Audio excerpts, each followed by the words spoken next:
Assalamualaikum warahmatullahi wabarakatuh. Perkenalkan, kami dari kelompok 10 ingin menyampaikan materi presentasi sistem informasi manajemen dengan materi kerentanan penyalahgunaan sistem, teknologi perangkat keamanan sistem, dan nilai bisnis pengamanan dan pengendalian.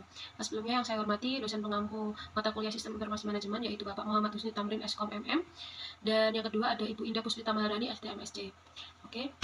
Selanjutnya yaitu perkenalkan anggota kelompok kami. Yang pertama ada saya Skrol Sumandari sebagai moderator dengan NIM 371. Selanjutnya yaitu ada Mas Muhammad Khairul Anam dengan NIM 267. Selanjutnya yaitu ada Mas Eka Suganda dengan NIM 538. Materi pembahasan kita pada pagi hari ini yaitu yang pertama kerentanan penyalahgunaan, yang kedua ada sistem teknologi perangkat keamanan sistem, yang ketiga ada nilai bisnis pengamanan dan pengendalian. Materi selanjutnya akan disampaikan oleh teman saya. Selanjutnya ada kerentanan penyalahgunaan. Kerentanan penutup sistem adalah kelemahan atau celah dalam sistem yang dapat dimanfaatkan oleh pihak yang tidak bertanggung jawab untuk mengakses, merusak, atau mencuri informasi. Selanjutnya ada melibatkan aspek teknologi, manusia, dan proses. Terjadi karena kurangnya keamanan yang memadai atau celah dalam sistem. Selanjutnya ada faktor-faktor penyebab pendinginan kerentanan. Yang pertama ada teknologi yang usang, sistem atau perangkat lunak yang tidak diperbarui. Yang kedua ada kesalahan manusia, kurangnya kesadaran atau pelatih pengguna.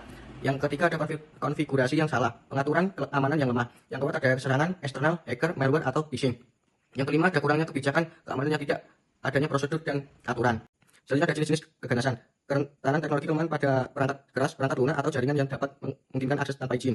Yang kedua ada kerentanan manusia salah pengguna, seperti kata sandi lemah atau ketidaktahuan ancaman terhadap phishing. Yang ketiga ada prosedur, kebijakan dan prosedur organisasi yang tidak efektif dalam melindungi. Selanjutnya ada ancaman dalam sistem informasi. Kurangnya potensi keamanan sistem tanpa fitur keamanan memadai atau enkripsi, autentikasi, rentan terhadap akses ilegal dan mengirimkan data sensitif. Yang kedua ada akses tidak terbatas. Pengguna dengan akses terlalu luas berisiko menyalahgunakan izin menyebabkan kebocoran atau perubahan data. Yang ketiga ada lemahnya prosedur dan kebijakan. Kurangnya kebijakan keamanan dan prosedur operasional dapat menyebabkan kesalahan pengguna atau celah bagi serangan eksternal. Yang keempat ada kurangnya kesadaran pengguna yang tidak sensitif atau tidak paham resiko cenderung membuat kesalahan yang mengundang serangan seperti penggunaan kata yang lemah. Yang kelima ada serangan malware, virus, trojan, ransomware dapat merusak atau mencuri data, menyebar melalui email atau situs terinfeksi. Yang keenam ada serangan peretas yang mencoba menyusun ke sistem untuk mencuri data atau mengganggu operasi. Yang ketujuh ada serangan denial of service atau DOS, serangan yang membanjiri server sehingga membuatnya tidak responsif, mengganggu operasi bisnis. Kedelapan mencuri identitas, mencuri data pribadi untuk disalahgunakan untuk menyamar sebagai orang lain. Yang sembilan ada pencurian data akses ilegal terhadap informasi rahasia perusahaan dapat menyebabkan kerugian kompetitif dan finansial. Yang 10 ada serangan jaringan kabel atau wifi. Jaringan wifi rentan terhadap serangan peretasan dan penyadapan akibat keamanan yang lemah.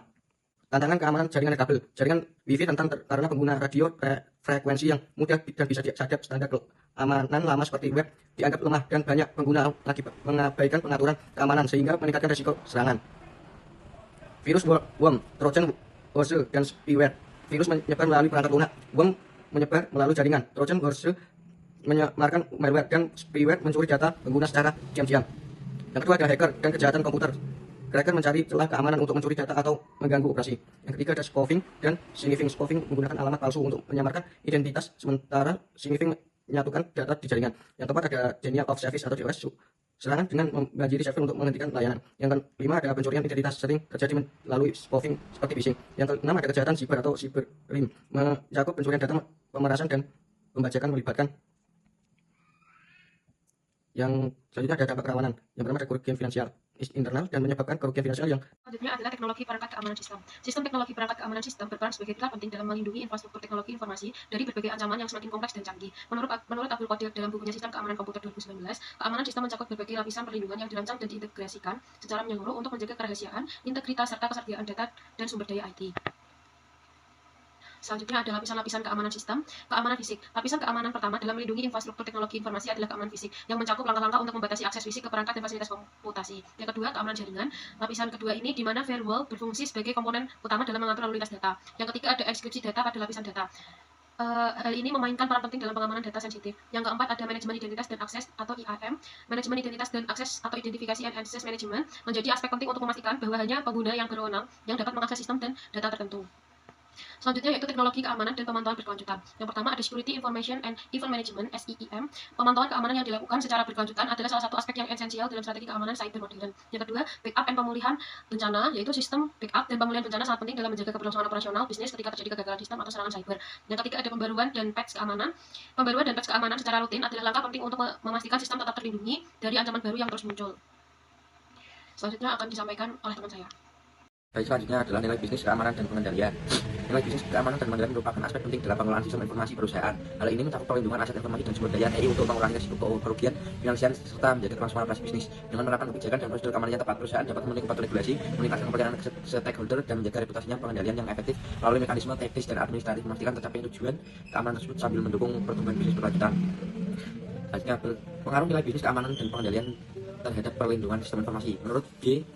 Simon, tujuan utama dari keamanan informasi adalah mencegah atau setidaknya mendeteksi potensi kecurangan dalam sistem berbagi informasi. Perlindungan ini tidak juga hanya memberikan jaminan kelangsungan bisnis, tapi juga mengurangi risiko yang berkaitan dengan pencurian data, kerusakan sistem, dan eksposur informasi yang tidak diinginkan. Selain itu, perlindungan sistem informasi yang memungkinkan perusahaan menjaga reputasi dan kepercayaan pelanggan serta mencegah tanggung jawab akibat kegagalan dalam menjaga privasi dan keamanan informasi.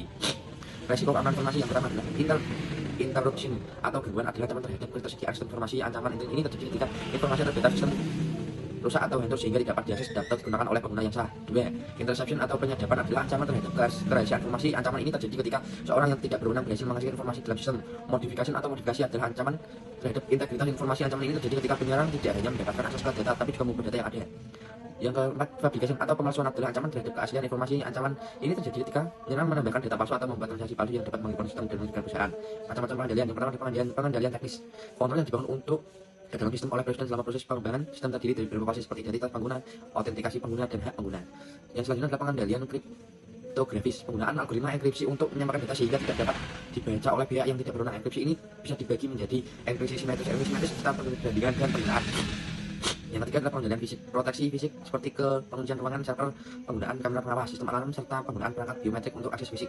Selanjutnya pengendalian formal, melibatkan prosedur dokumentasi dan kebijakan resmi yang mengatur perilaku karyawan. Ini mencakup standar operasional untuk menjaga konsistensinya dalam pengelolaan keamanan. Yang terakhir adalah pengembalian informal, mengacu pada pelatihan dan pendidikan yang dilakukan untuk meningkatkan kesadaran karyawan tentang pentingnya keamanan informasi. Selanjutnya akan dilanjutkan oleh moderator.